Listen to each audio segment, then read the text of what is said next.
Muy buenos días. Este es el curso de Hebreos. Esta es la sesión 5. Es denominada Crecimiento Espiritual. En esta sesión iremos a través del capítulo 4, del versículo 14 al capítulo 6, versículo 20 del libro. Vamos a comenzar recapitulando lo que vimos la pasada sesión.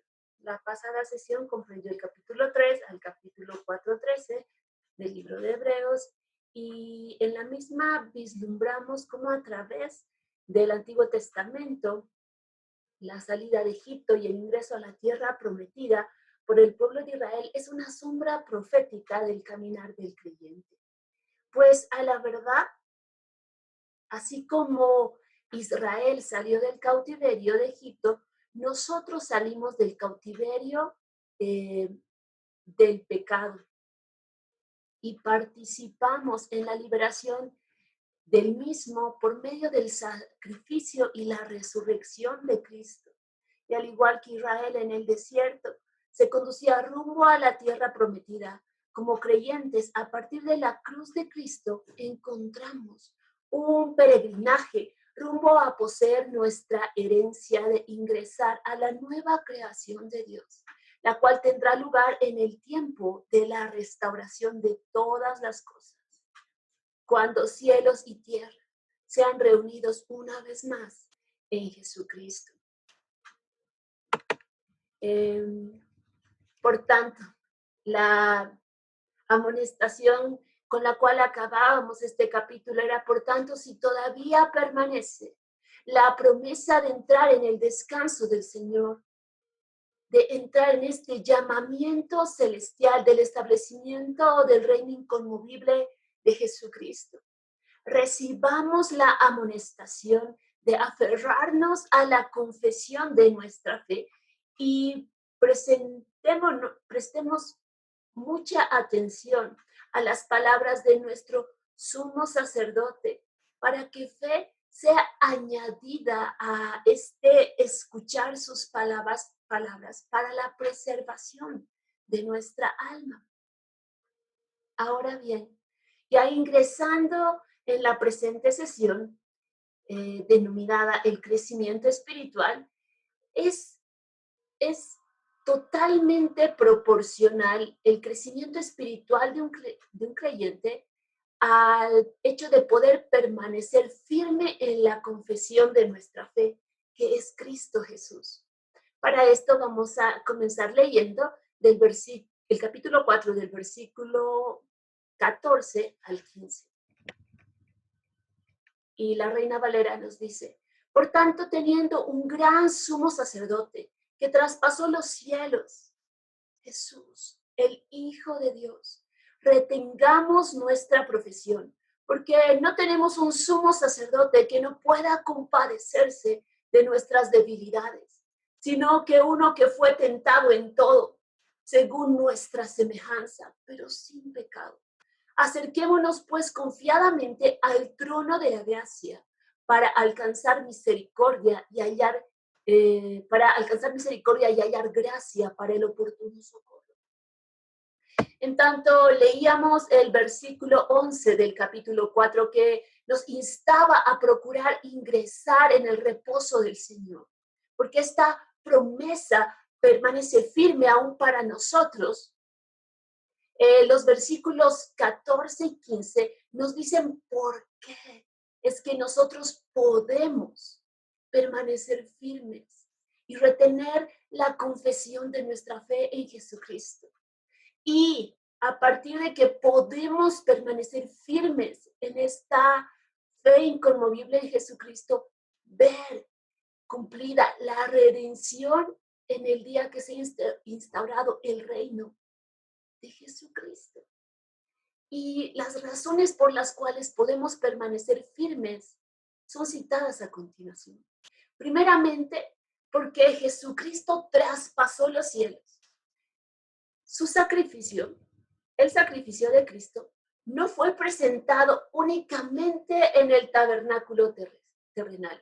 No se limitó a aquello que hacían los sacerdotes de aquella época, instaurados desde Aarón, sino que Él mismo, Jesucristo, ofició su sacrificio. Y no se presentó en el templo, no.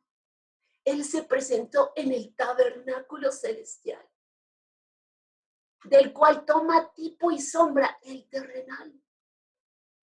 Y no se presentó ciertamente con la sangre de machos cabríos, que a la verdad no pueden lavar nuestras conciencias de pecado, nos dice la palabra, sino con la ofrenda de haber rasgado el velo de su cuerpo y derramado su sangre como libación.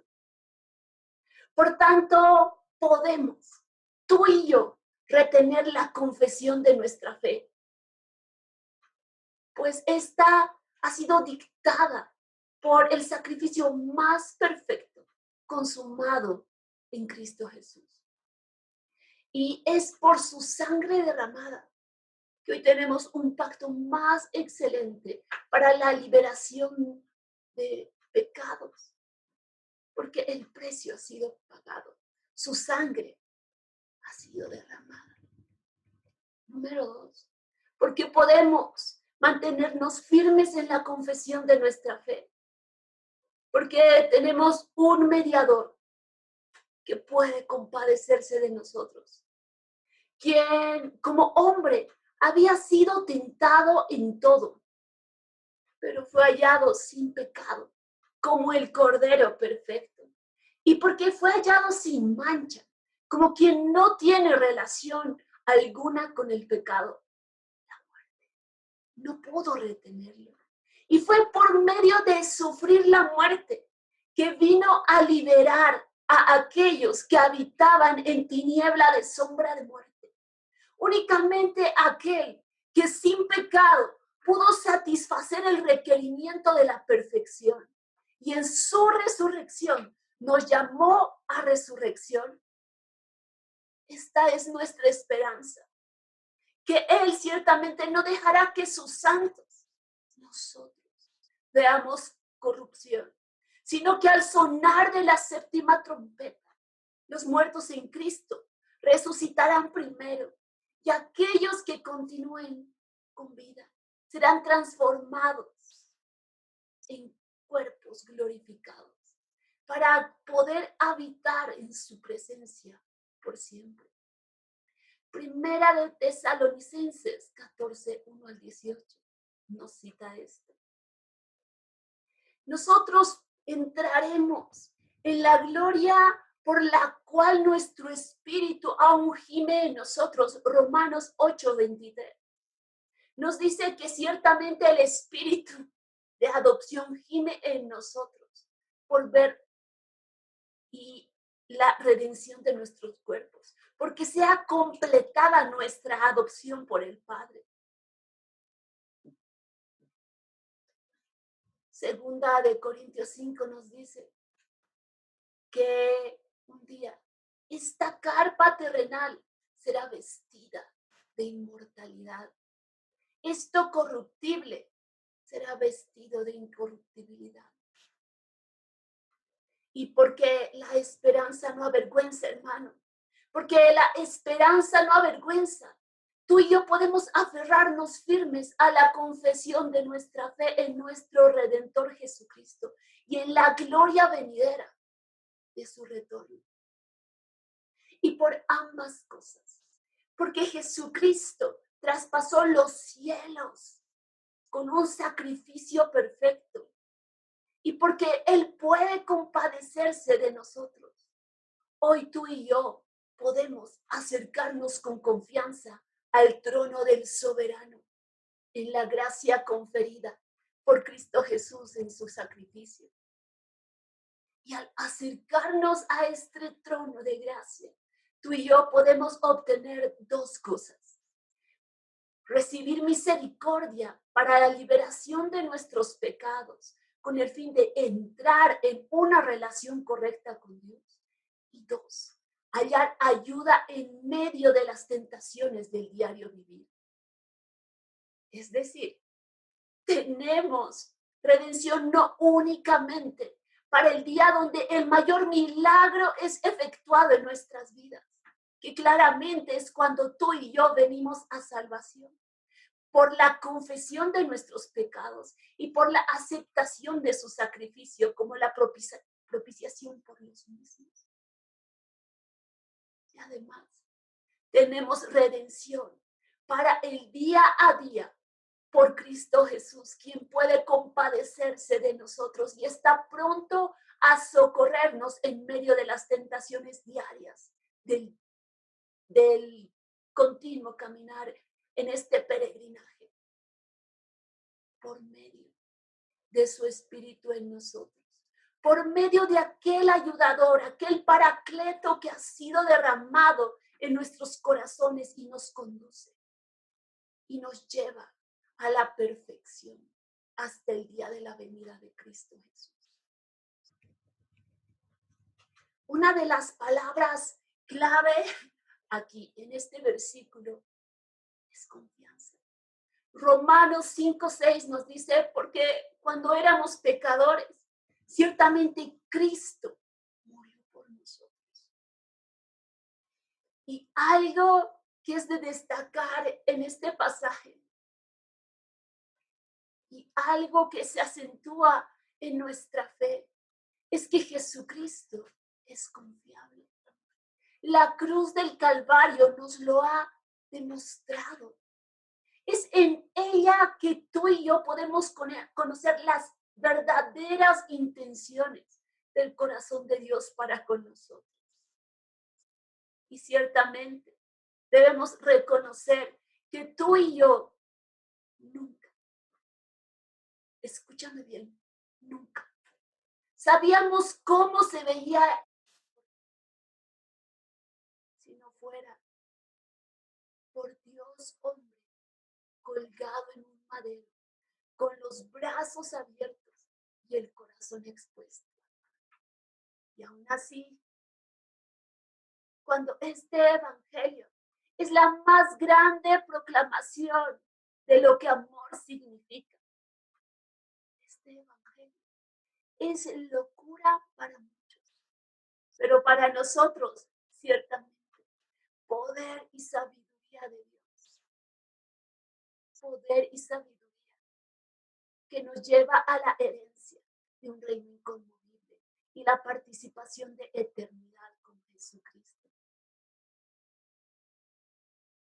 Y para crecer espiritualmente, que es el tema de esta clase, nosotros vemos en estos pasajes que es necesario que comprendamos la sujeción del Hijo al Padre en una adoración extravagante.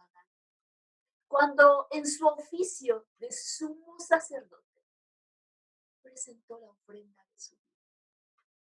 Por lo mismo, los siguientes versículos corresponden al capítulo 5 de Hebreos, los que vamos a leer a continuación, donde del versículo 1 al 4 se nos va a explicar un poco acerca de la función del sumo sacerdote que oficiaba en el templo, para que del versículo 5 al 6 se nos pueda explicar la superioridad del oficio de Cristo en su sumo sacerdocio. Y del versículo 7 al 10 pueda estos pasajes presentarnos la más excelsa intercesión elevada a los cielos, la cual tuvo lugar en el Getsemaní y fue consumada en la cruz del Calvario y respondida en la resurrección y coronación de Cristo. Entonces, leamos. Hebreos 5, versículo 1 al 4. Porque todo sumo sacerdote, tomado de entre los hombres, es constituido a favor de los hombres, en lo que a Dios se refiere, para que presente ofrendas y sacrificios por los pecados, para que se muestre paciente con los ignorantes y extraviados, puesto que Él también está rodeado de debilidad, y por causa de ella debe ofrecer por los pecados, tanto por sí mismo como también por el pueblo. Y nadie toma para sí esta honra, sino el que es llamado por Dios. El versículo 1 nos destaca que todo sumo sacerdote era tomado de en medio de sus hermanos, era tomado de en medio de los hombres. Y la función que éste tenía era ser intermediario, era poder pararse delante del trono del soberano y poder interceder a favor de sus hermanos, con la finalidad de presentar holocaustos para la misericordia de aquel que estaba sentado en el trono a favor de los hombres. El versículo 2 nos explica que precisamente por esta condición de que todo sumo sacerdote era tomado de en medio de los hombres, él podía identificarse con él, porque en su carne él sentía la misma debilidad que ellos. Y esto nos lleva al versículo 3. Y por causa de que este sumo sacerdote, tomado de en medio de sus hermanos, estaba sujeto a esta debilidad en la carne, él podía compadecerse, él podía ser misericordioso, porque él al presentar sacrificios primeramente lo hacía por sus propios pecados y luego por el pueblo. Y al saber este sumo sacerdote tomado de en medio de los hombres, que primeramente debía presentar una ofrenda por sus propios pecados, para ser puro y delante del Padre, también podía conmiserarse y no llenarse de orgullo o altivez al menospreciar a sus hermanos, sino podía tener esta sintonía, podía tener esta empatía que la llamamos nosotros, para compadecerse de aquellos que pecaban. Y el versículo 4 nos dice que nadie puede tomar para sí la honra de sumo sacerdote, sino por llamamiento, así como Aarón. Ahora bien, los versículos siguientes, del 5 al 10, leemos la superioridad del oficio de Cristo como en su sacerdocio. Versículo 5. Así tampoco Cristo se glorificó a sí mismo, haciéndose sumo sacerdote, sino el que le dijo, tú eres mi hijo, yo te he engendrado hoy. Como también dice en otro lugar, tú eres sacerdote para siempre, según el orden de Melquisedec. Cristo, en los días de su carne, ofreciendo ruegos y súplicas con gran clamor y lágrima al que le podía librar de la muerte, a causa de su temor reverente. Y aunque era hijo, por lo que padeció, aprendió la obediencia. Y habiendo sido perfeccionado, vino a ser autor de eterna salvación para todos los que le obedecen. Y fue declarado por Dios sumo sacerdote, según el orden de Melquisedec. Del versículo 5 al 6, nosotros encontramos que de igual modo que Aarón había sido llamado por Dios, Jesucristo no se había autonombrado, no se había glorificado él mismo haciéndose sumo sacerdote, sino que es el Padre quien dio testimonio de él diciendo, tú eres mi hijo, yo te he engendrado, tú eres sacerdote para siempre, según el orden de Melquisedec. Ahora bien, respecto a este versículo, hay muchos que únicamente por esta porción de la Biblia se levantan para negar la divinidad de Cristo, incluyendo que aquí se nombra que en algún momento el Padre engendró al Hijo. Por lo tanto, no es igual en semejanza a divinidad. Sin embargo, esta palabra engendrar está referida cuando el Padre engendró al Hijo en su encarnación, en su resurrección, en su ascensión y coronación en el cielo, y lo hará una vez más en el establecimiento de su reino en la Jerusalén celestial, en este reino inconmovible, cuando cielos y tierra sean uno. Y claramente nosotros podemos encontrar en Juan 1:14, y aquel verbo fue hecho carne y vino y habitó entre nosotros.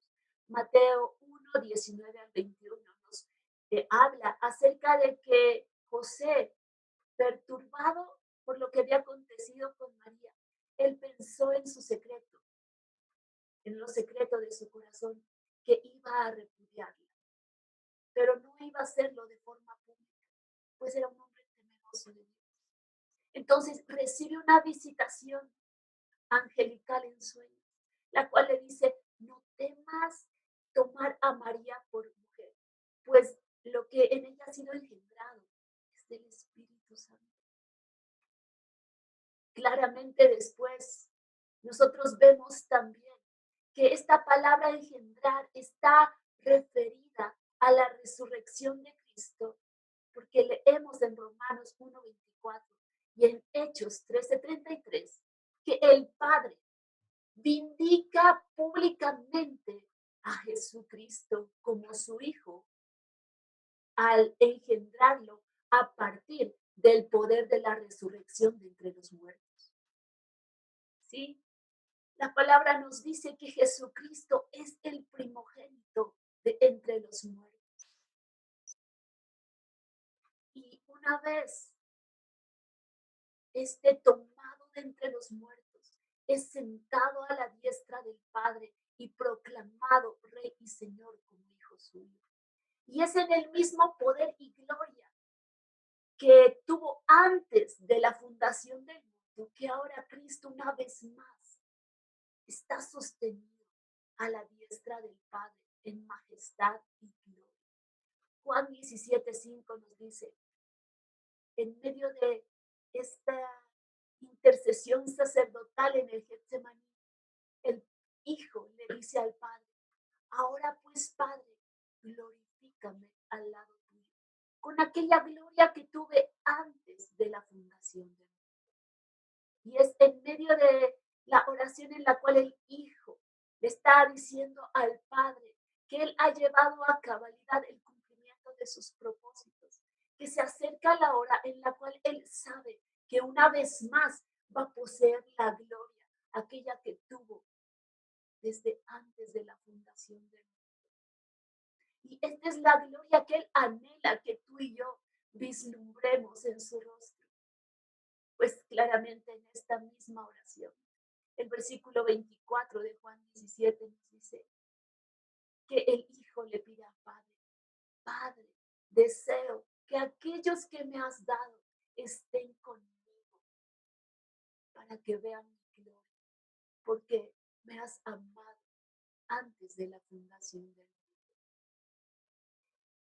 Hechos 13:33. Pablo interpreta esta misma escritura. Esta escritura que nos dice, tú eres mi hijo, yo te he engendrado hoy, es tomada del Salmo 2:7, que es un salmo mesiánico. Y algo que Pablo interpreta como la engendración del Padre al Hijo está relacionado a la resurrección de Cristo como hombre. Y leemos desde el versículo 27 acerca de su Hijo, nuestro Señor Jesucristo, que era del linaje de David, según la carne, que fue declarado Hijo de Dios. Oh, perdón, me equivoqué. Estamos leyendo primero Romanos 1, del 3 al 4. Acerca de su Hijo, nuestro Señor Jesucristo, que era del linaje de David, según la carne, que fue declarado Hijo de Dios por el poder del Espíritu de Santidad, por la resurrección de entre los muertos. Ahora sí, Hechos 33, 28, Hechos 13, 28 al 33. Y sin hallar en él causa digna de muerte, pidieron a Pilato que se le matase. Y habiendo cumplido todas las cosas que de él estaban escritas, quitándolo del madero, lo pusieron en el sepulcro. Mas Dios lo levantó de entre los muertos. Y él se apareció durante muchos días a los que habían subido juntamente con él de Galilea a Jerusalén, los cuales ahora son sus testigos ante el pueblo. Nosotros también os anunciamos el evangelio de aquella promesa hecha a nuestros padres, la cual Dios ha cumplido a los hijos de ellos, a nosotros, resucitando a Jesús, como está escrito también en el Salmo 2: mi hijo eres tú, yo te he engendrado.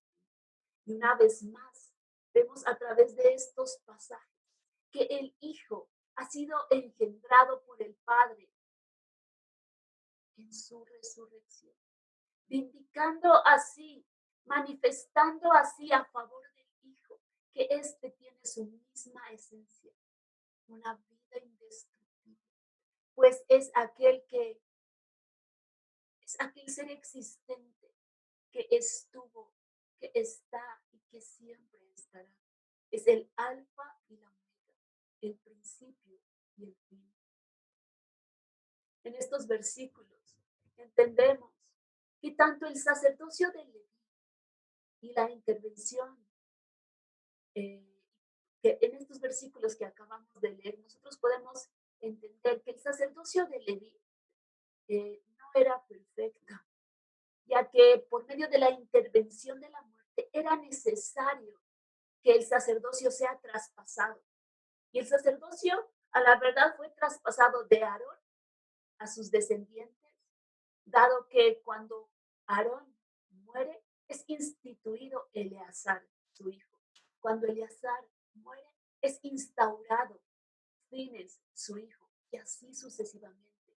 Sin embargo, en Jesucristo encontramos que Él ha sido instaurado, Él ha sido constituido por sacerdote eterno, por el Padre, en el poder de una vida indestructible, en semejanza a Melquisedec, de quien se dice no tiene principio de días ni fin.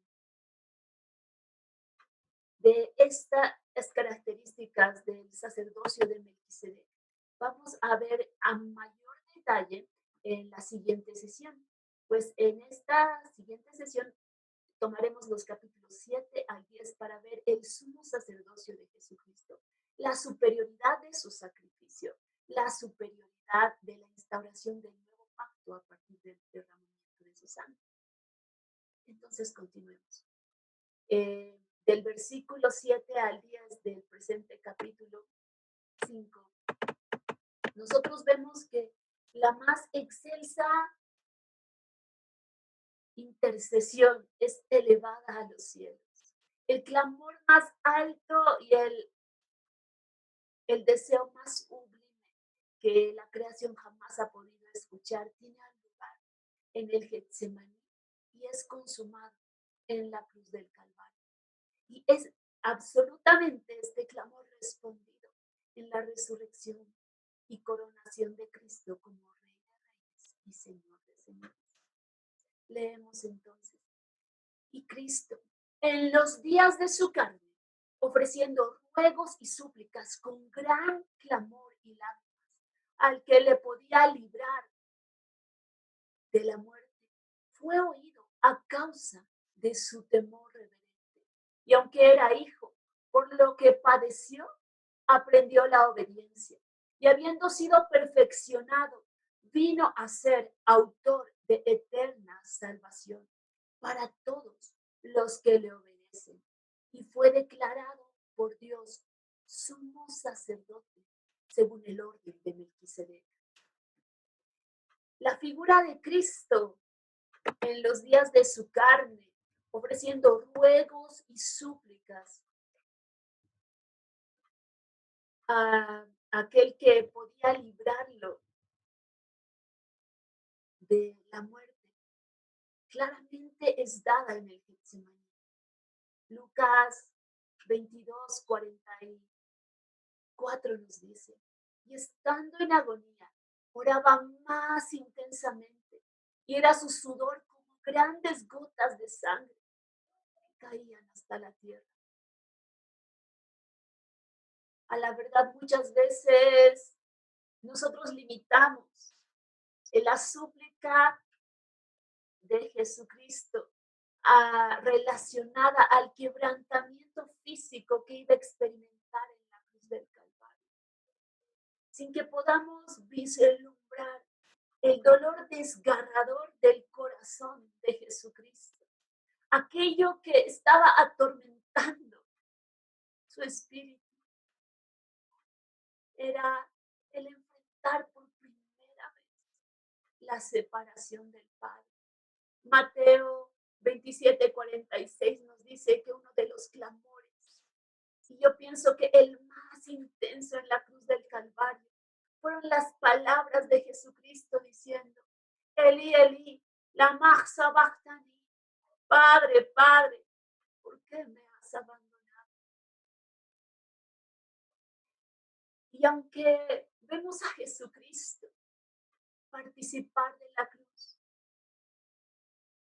leemos que su clamor, su intercesión es respondida a partir de su temor reverente al Padre. Y mi pregunta aquí es, ¿qué entiendes por temor reverente? En la figura de Cristo, yo puedo entender que el temor reverente está relacionado a dejar la última palabra de nuestras vidas al Padre y su perfecta voluntad. Es que así como Cristo, nosotros podamos obrar delante del Padre y poderle decir aquello que Jesús dijo en la noche del Getsemaní.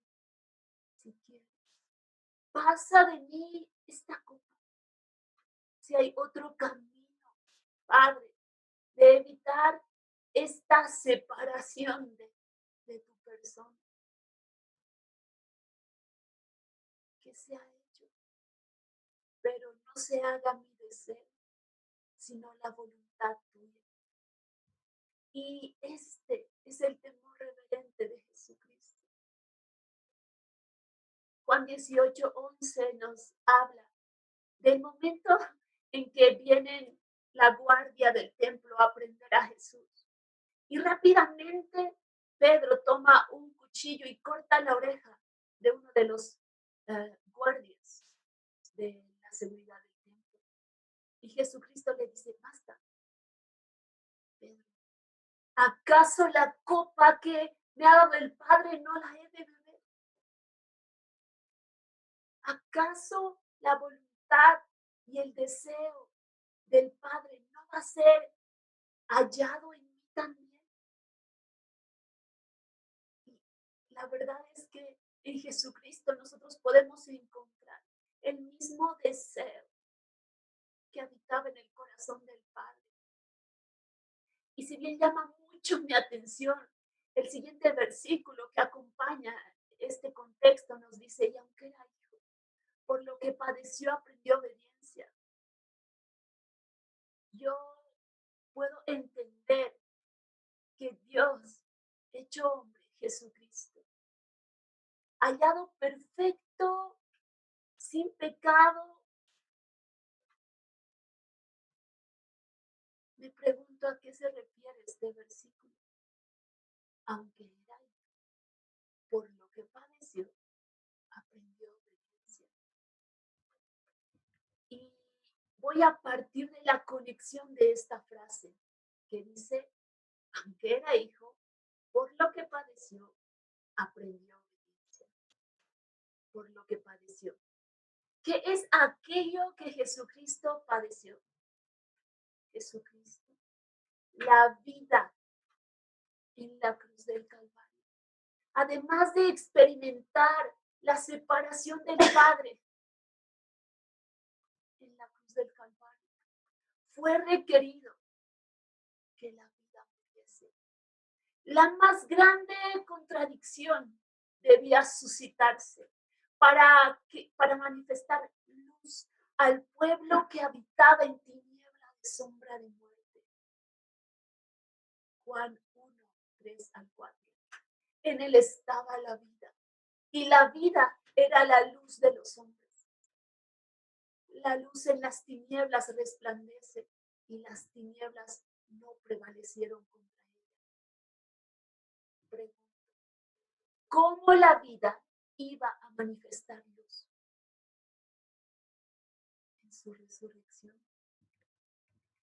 Es en la resurrección de Cristo, en la cual se trae a vida a quienes habitaban en sombra de tiniebla de muerte. Y por el temor a la muerte, servían a aquel que tenía el imperio de la muerte, esto es, al diablo. El temor reverente de Cristo nos llevó a ti y a mí a vida. El temor reverente de Cristo es aquel que manifiesta obediencia.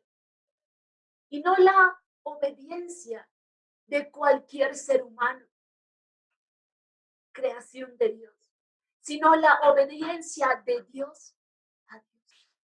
La obediencia del Hijo al Padre. Ahora bien, ¿qué es obediencia? Dado que Jesucristo, Dios hecho hombre, es hallado perfecto y sin mancha. Este versículo no está referido a que Jesucristo merecía algún tipo de disciplina por ser desobediente. Claro que no, eso es absurdo. Sin embargo, hay muchos que lo dicen. Hay muchos que dicen que Jesucristo, a la edad de 12 años, se pierde en el templo y vemos que luego los versículos a continuación en Lucas 2 nos dicen que él tuvo que estar sujeto a sus padres. Y muchos toman este versículo para decirnos que el Hijo de Dios, aquel que era perfecto y sin mancha, debía aprender obediencia. Pero claramente, no es esto lo que yo puedo leer en estos pasajes, sino es que el Hijo, aquel que es la imagen misma y un resplandor de la gloria del Padre, siendo perfecto, siendo divino, decide sujetar su libre voluntad al deseo del Padre. La definición de obediencia no es nada más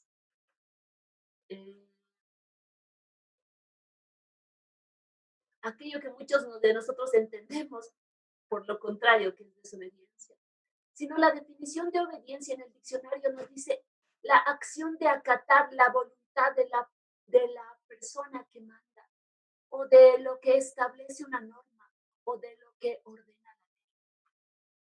Ahora bien, con mayor entendimiento de lo que acabamos de definir como obediencia, volviendo al pasaje, podemos encontrar que en el Getsemaní, el Hijo, semejante en divinidad al Padre, pues Él es un resplandor de su gloria y la imagen misma de su sustancia, decide sujetar su libre voluntad a la del Padre.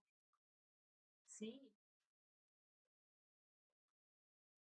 Cuando hay algo que tú no estás obligado a hacer, pero puedes hacerlo en esto es manifestado tu corazón, porque ciertamente se notifica que hay una necesidad, pero únicamente depende de ti el hacer o no algo. Y fue exactamente lo que sucedió con el hijo. Ahí, en su libre voluntad, porque el hijo, aquel que no tiene mancha, no debía, no había razón para que él sea la propiciación por tu pecado. Y ahí, en su libre voluntad de decidir ser la propiciación por tu pecado y el mío, o no serlo, nosotros encontramos que en la libre voluntad en su libre voluntad es donde el hijo, a partir de que la vida decide participar, gustar de la muerte por todos, en su reacción vino a ser perfeccionado como autor de eterna salvación para todos los que le obedecen. Sí, Jesucristo es autor de eterna, perpetua, duradera salvación para quienes están dispuestos a hacer aquello que Él hizo en el Getsemaní, sujetar su libre voluntad a la voluntad suya. Pues es en este sometimiento del Hijo, igual en divinidad al Padre, que Jesucristo conquistó la muerte y es proclamado sumo sacerdote para siempre, según el orden de Melquisedec, por el poder de una vida indestructible, por su resurrección de entre los muertos. Y en este pasaje vemos que el consejo de la deidad, que había sido consensuado antes de la fundación del mundo, toma cumplimiento en el Getsemaní y en la cruz del Calvario. Pues leemos Efesios 1, 4 al 7. Bendito sea el Dios y Padre de nuestro Señor Jesucristo, que nos bendijo con toda bendición espiritual en los lugares celestiales en Cristo, según nos escogió Él antes de la fundación del mundo, para que fuésemos santos y sin mancha delante de Él, en amor, habiéndonos predestinado para ser adoptados hijos suyos por medio de Jesucristo, según el puro afecto de su voluntad, para alabanza de la gloria de su gracia, con la cual nos hizo aceptos en el amado, en quien tenemos redención por su sangre, el perdón de pecados, según las riquezas de su gracia, que hizo sobreabundar para con nosotros en toda sabiduría e inteligencia, dándonos a conocer el misterio de su voluntad, según su beneplácito, el cual se había propuesto en sí mismo de reunir todas las cosas en Cristo en la dispensación del cumplimiento de los tiempos, así las que están en los cielos como las que están en la tierra. Es en el Getsemaní, es donde vemos la voluntad rendida del Hijo para efectuar aquello que iba a ser consumado en la cruz del Calvario. Y esta es una decisión que el Hijo tomó en el instante de la prueba, pero algo que había sido consensuado desde antes de la fundación del mundo, porque el Eterno, en su sabiduría, el momento que decidió crear a uno a su imagen y a su semejanza, él conocía que al darle libre voluntad, este hombre iba a rebelarse, iba a escoger su independencia, pero no satisfecho con este rechazo, el Padre, el Hijo y el Espíritu iban a manifestar que el deseo de su corazón era volver esta familia por un pacto más excelso, que es la sangre del Cordero inmolado. Propiciación para el pecado del hombre que tuvo libertad, libre albedrío en el Edén. Y vemos en Jesucristo, nuestro segundo Adán, que en lugar de escoger su libre voluntad, decide sujetar en amor y en confianza al Padre su propia voluntad para que sean hechos sus designios y sus propósitos de adquirir una familia para sí mismos.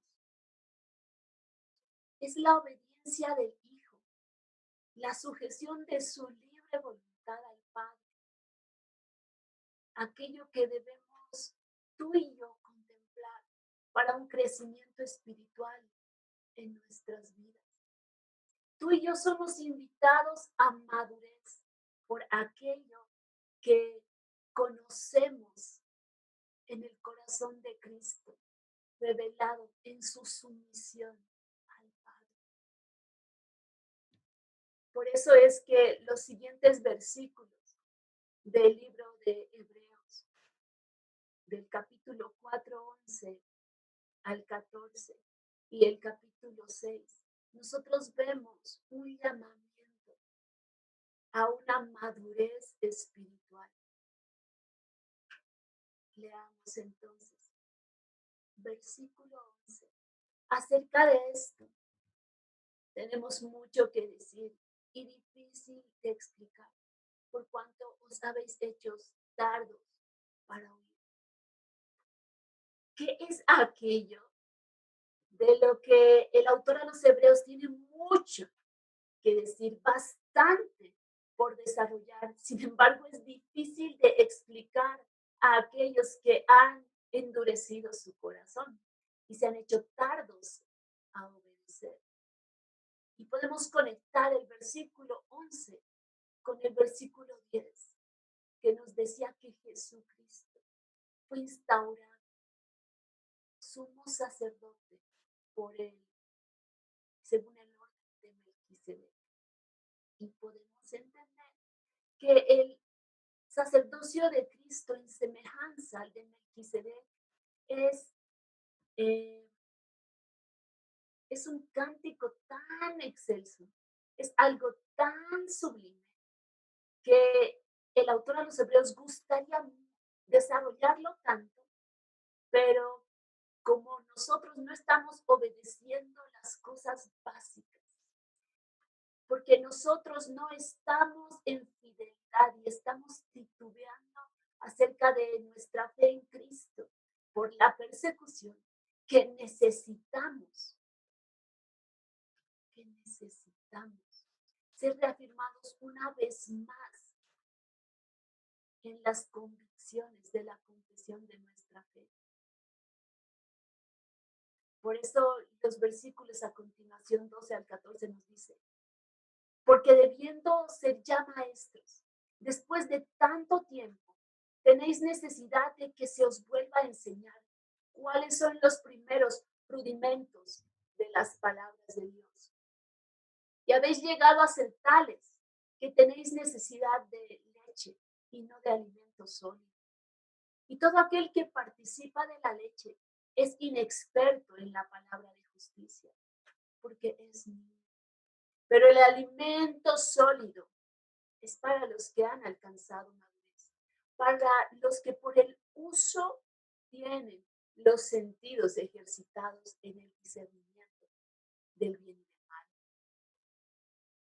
El autor a los Hebreos se está dirigiendo a su audiencia y lo que les está diciendo es: ustedes, hebreos, segunda generación de cristianos en la iglesia en Roma, debiendo ya estar instruyendo a otros acerca del evangelio, debido a que están suscitándose en su vida persecución y están pensando en volver al judaísmo, negando a Jesucristo como el Mesías y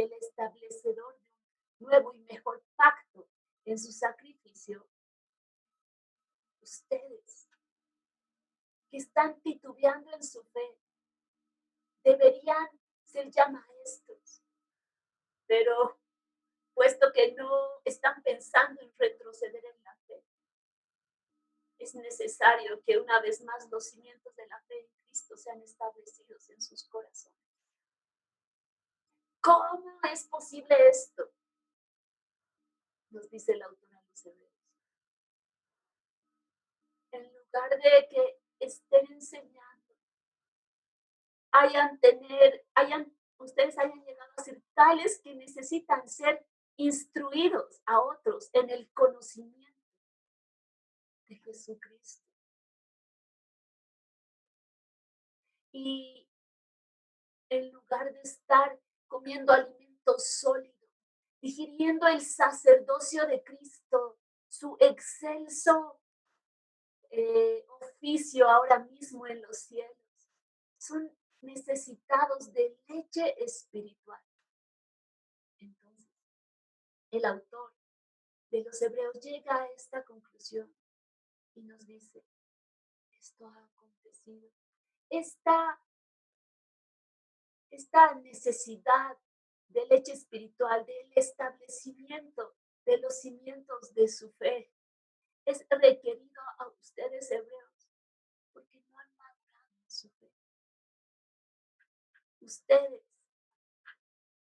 A ustedes les dice, el hecho de estar sufriendo en la carne persecución y pérdida de sus bienes, les está nublando la vista y están perdiendo la perspectiva eterna del reino inconmovible de Cristo.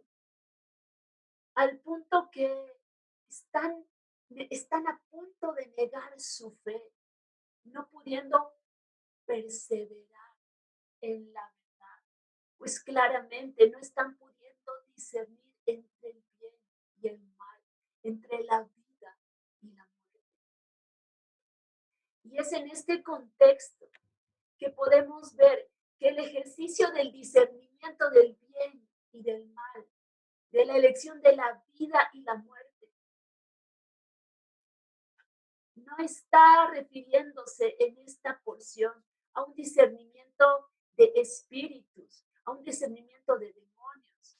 Tampoco nos está hablando de un discernimiento o entendimiento nada más intelectual de lo que es el bien y del mal, sino nos está hablando de un discernimiento, de un conocimiento que va más allá de lo que se puede entender con la mente, sino es aquel que tenemos, porque nuestras vidas se ejercitan en procurar, perseverar, en caminar en la verdad de la confesión de nuestra fe para la manifestación de la justicia de Cristo, lo cual implica abandonar el obrar en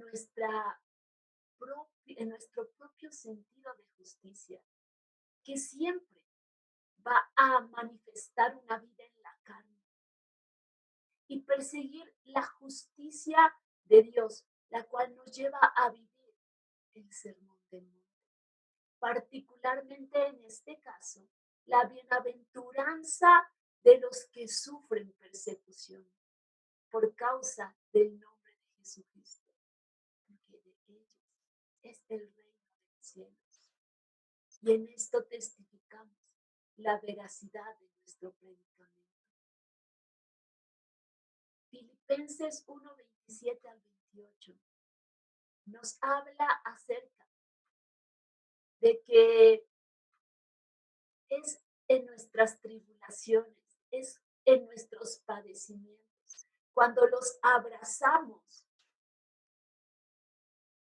por causa de retener nuestra fe, que un aroma es esparcido, un nombre es testificado y es la veracidad de la realidad de Cristo a partir de tu vida y la mía.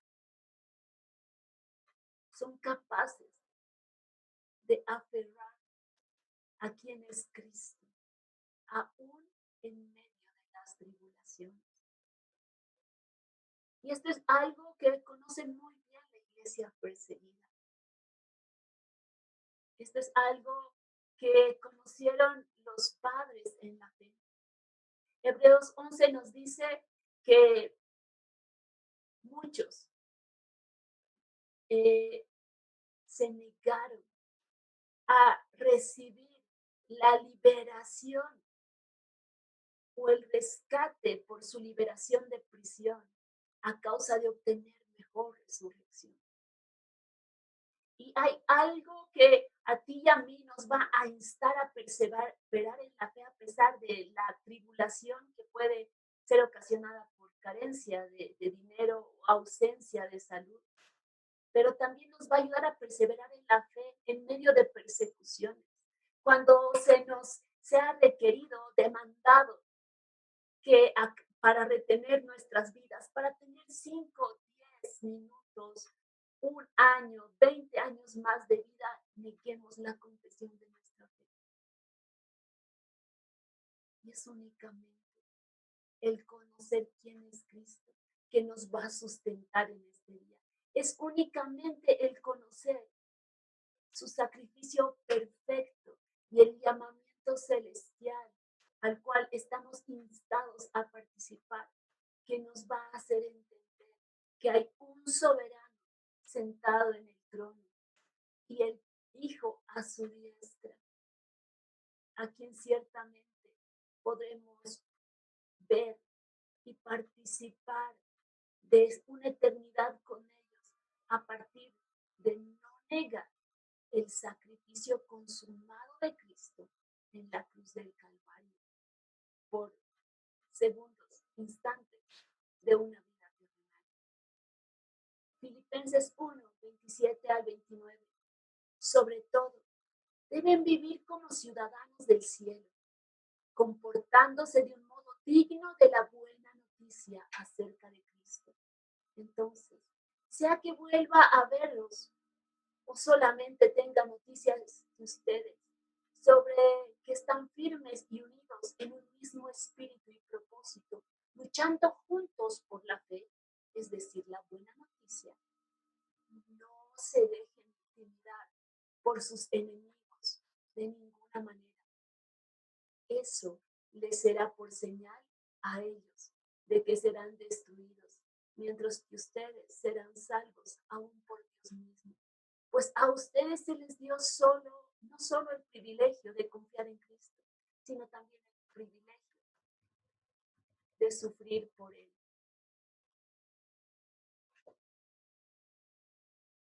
Y si bien ahora mismo tú y yo, en este lado del continente, no estamos sufriendo persecución por causa del nombre de Jesucristo, el caminar en la verdad de la confesión de nuestra fe para manifestar la justicia de Cristo tiene que ver con vivir vidas alineadas a la buena, agradable y perfecta voluntad de Dios, manifestada en su palabra, que es para nuestra santificación. Vidas que caminan en integridad, una misma esencia para con Dios y para con los hombres. Ya basta de la carencia del carácter de Cristo en nuestras vidas.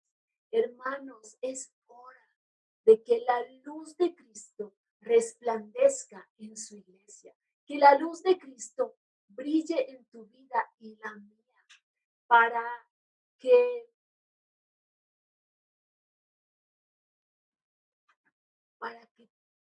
un mundo que habita en sombra de tiniebla de muerte pueda ver la luz de Cristo y venir a vida. Es necesario que en tu vida y la mía cada día se intensifique la luz de Cristo, porque la vida del creyente ciertamente es como la luz de la aurora, nos dice la palabra, que va en ascenso hasta que el día es perfecto, porque el que comenzó la buena obra en nosotros será fiel en completarla. Romanos 8:29 nos dice, porque a los que antes conoció, también los predestinó, para que fuesen hechos conforme a la imagen de su Hijo, para que Él sea el primogénito de entre muchos hermanos. Y hermanos, hemos sido llamados a la altura y a la estatura de irradiar la imagen del Hijo en nosotros mismos, para que Él pueda ser llamado el primogénito, el entre muchos hermanos. Jesucristo quiere hallar a muchos hermanos en semejanza a su carácter. Y esto es algo que tú y yo ciertamente podemos darle a partir de vidas rendidas al Espíritu Santo, en continuo y en constante escudriño de lo que le estoy viviendo, de sujetar mi voluntad a la suya. ¿Saben cuál es una de las mayores críticas del judaísmo a los cristianos? Es que los cristianos dicen creer en el Dios de los judíos, pero sin embargo no viven los preceptos descritos en la Torá, al menos en este lado del continente.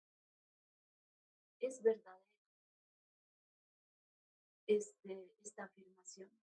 Pues en el Medio Oriente los cristianos están dando su vida por Cristo, pero en este lado del occidente yo no veo una diferencia entre el mundo y un cristiano, excepto que asiste el domingo a una congregación.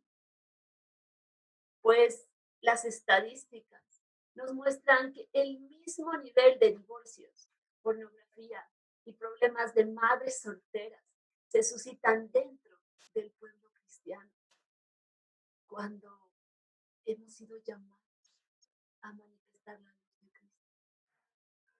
Continuemos leyendo el capítulo 6 del versículo 1 al 3. Por tanto, dejando ya los rudimentos de la doctrina de Cristo, vamos adelante a la perfección, no echando otra vez el fundamento del arrepentimiento de obras muertas, de la fe en Dios, de la doctrina de bautismos, de la imposición de manos, de la resurrección de los muertos y del juicio eterno. Y esto haremos si Dios en verdad lo permite. El autor a los hebreos está diciendo, ahora ustedes, hebreos, que acaban de volver a comprender la veracidad de la confesión de nuestra fe que es en Jesucristo, nuestro sumo sacerdote, quien traspasó los cielos y presentó un sacrificio perfecto. Y porque aquel que fue tentado en todo y hallado sin mancha, puede compadecerse de nosotros para misericordia de nuestras almas y socorro en el día a día.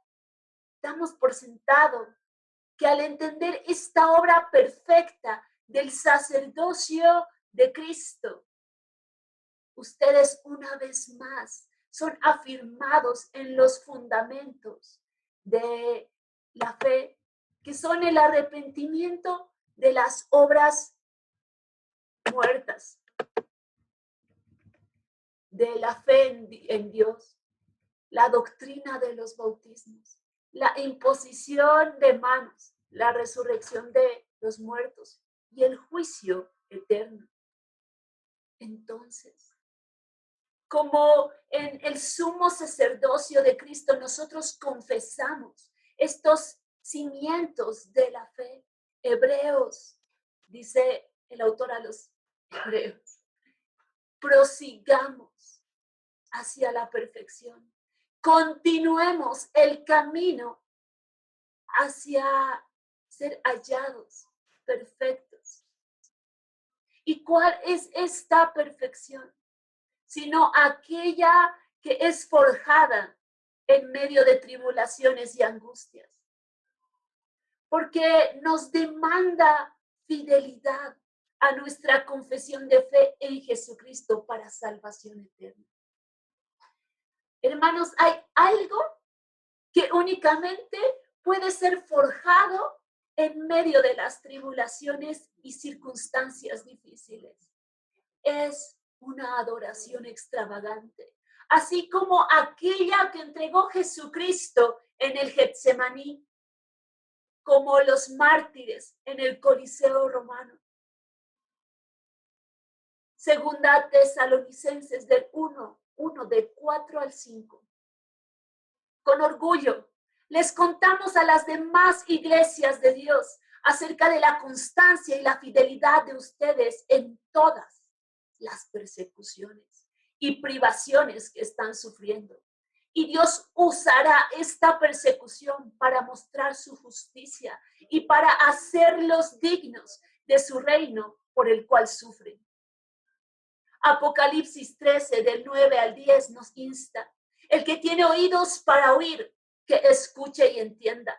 Todo el que está destinado a la cárcel será llevado.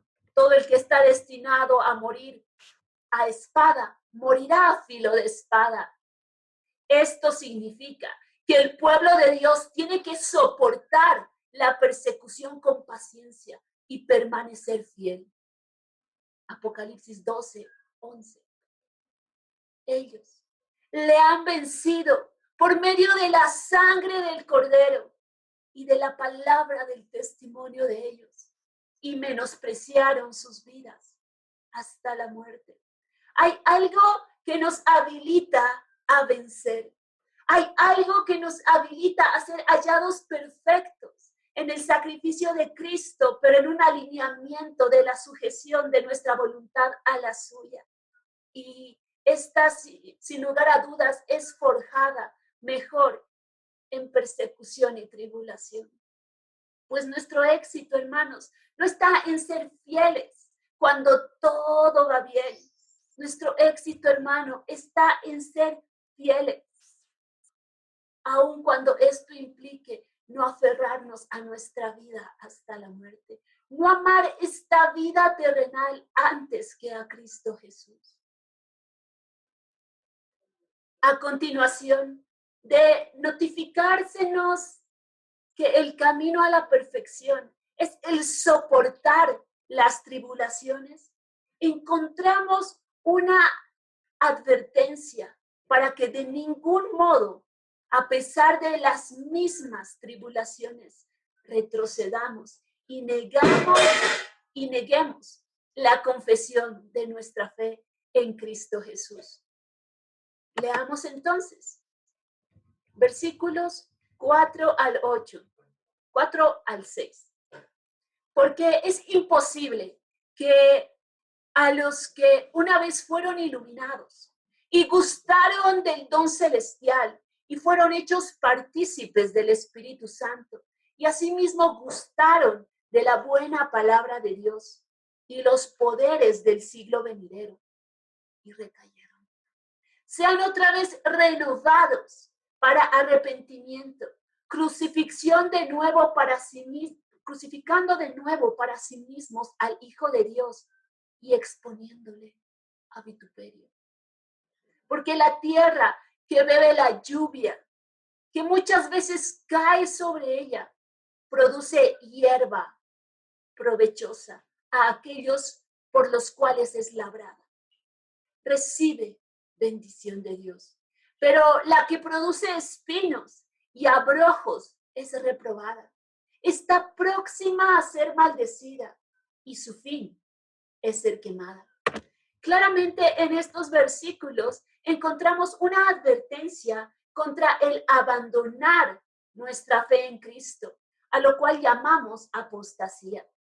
¿Y quién es el que apostata a la fe? Sino aquel que ha confesado a Jesús como el Mesías y luego se retracta. En estos versículos claramente leemos que la teoría salvo, siempre salvo, no es verídica. Por cuanto leemos que una persona que ha sido iluminada en los ojos de su entendimiento y ha participado en el poder del Espíritu Santo, además de haber conocido y gustado la buena palabra de Dios, ha operado en milagros y prodigios. Una vez que ésta niega a Cristo, es casi imposible regresar al primer estado, a partir de arrepentimiento nada más.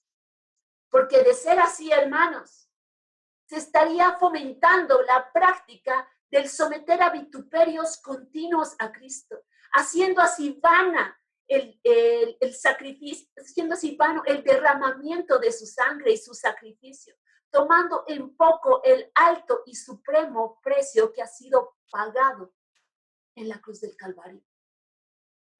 Es más, en estos versículos aún vemos lo que acontecerá a quien ose tomar en vano el sacrificio de Cristo, al retroceder en su fe para perdición suya. Pues se compara que la buena palabra del Señor, como lluvia que cae en tierra, en algunos casos, cuando las personas inclinan el corazón y viven una vida conforme a Cristo, producirá fruto y esto traerá bendición de Dios. En tanto, en contraposición, si a pesar de la lluvia que cae en tierra, de la palabra de Dios que cae en el corazón, la persona no doblega su cerviz, su tierra únicamente producirá espinos, zarzas, abrojos y será reprobada entonces. Próxima a ser maldecida está y su fin será ser quemada y destruida en el Seol. Continuemos. Los versículos 9 al 12.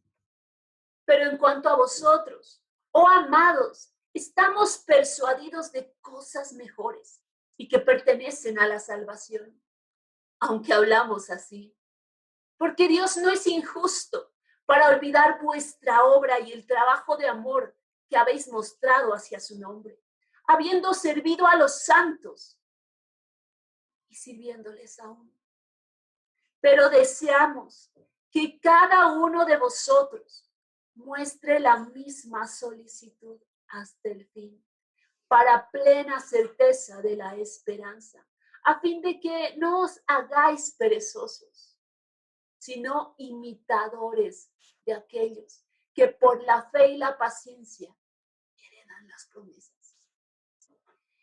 Ahora bien, al ser la carta a los hebreos su tipología expositiva y de exhortación, podemos ver que el autor a los hebreos expone los versículos anteriores para señalar lo que acontece con aquel que niega al Hijo,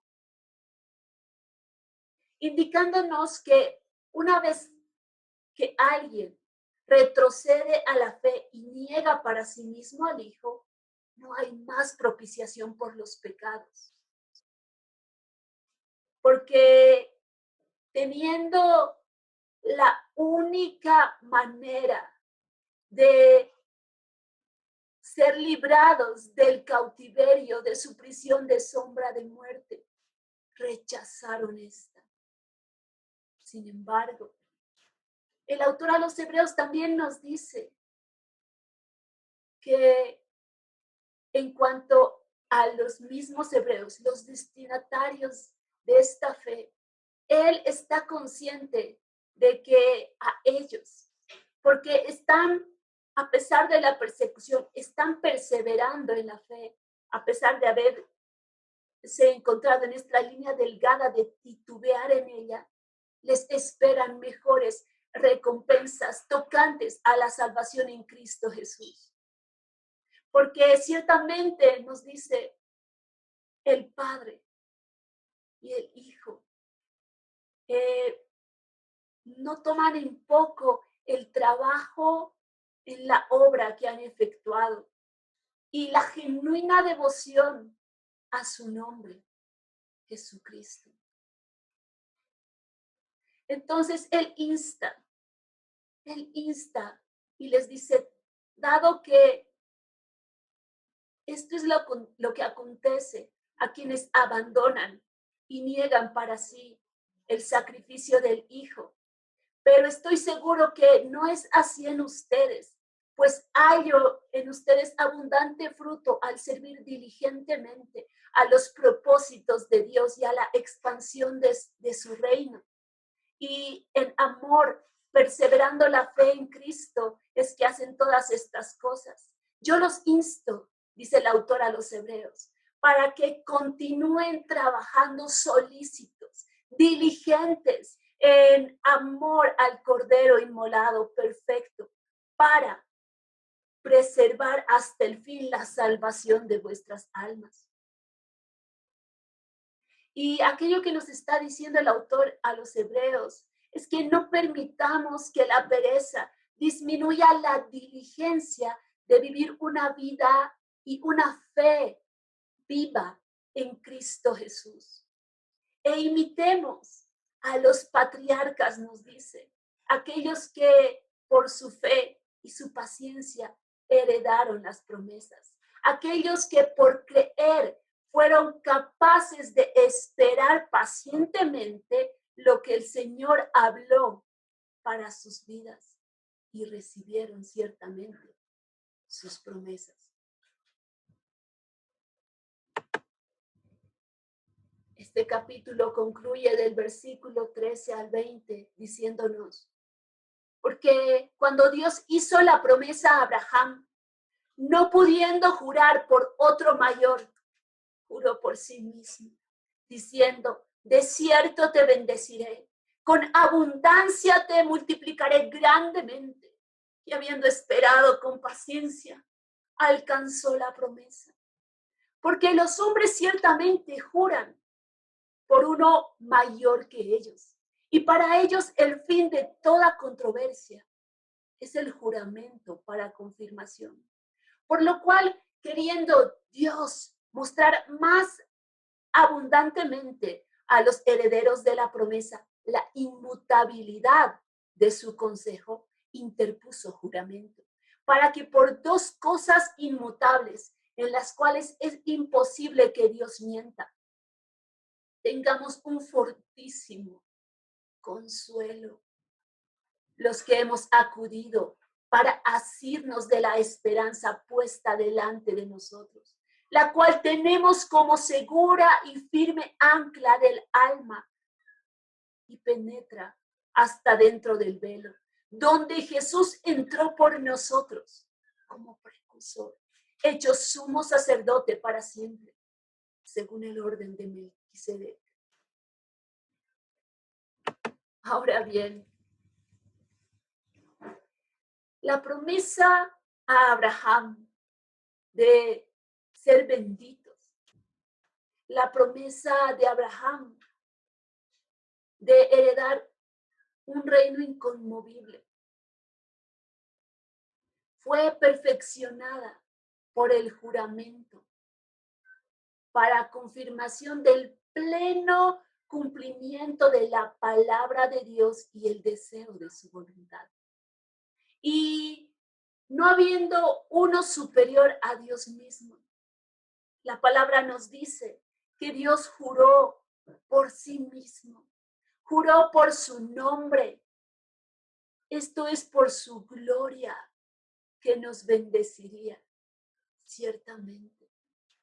Entonces concluimos que por estas dos cosas, la promesa de su palabra y el juramento en su nombre, que Dios Padre interpone una ligadura del cumplimiento de esta promesa a la gloria de su nombre y al honor de su palabra.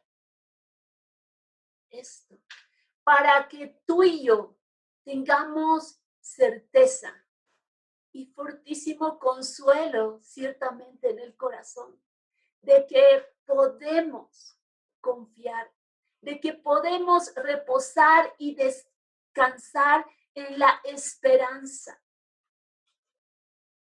que puso delante de nosotros, la cual ciertamente es Cristo, en quien tenemos una estable y sólida ancla para salvación de nuestra alma. En Cristo Jesús, hermanos, tú y yo tenemos una ancla segura para preservar el alma, pues esta ancla, que es Cristo Jesús, ha sido sujeta al propiciatorio, donde ciertamente entró Jesucristo como precursor y se sentó a la diestra de la majestad en las alturas. La salvación tuya y la mía reside en el Cordero inmolado que está sentado hoy a la diestra del Padre, en el asiento de misericordia, en el propiciatorio, donde ha sido constituido sumo sacerdote para siempre, según el orden de Melquisedec. La siguiente sesión veremos los capítulos 7 al 10. En ellos tendremos mayores detalles del sumo sacerdocio de Cristo y la instauración del nuevo pacto. Gracias.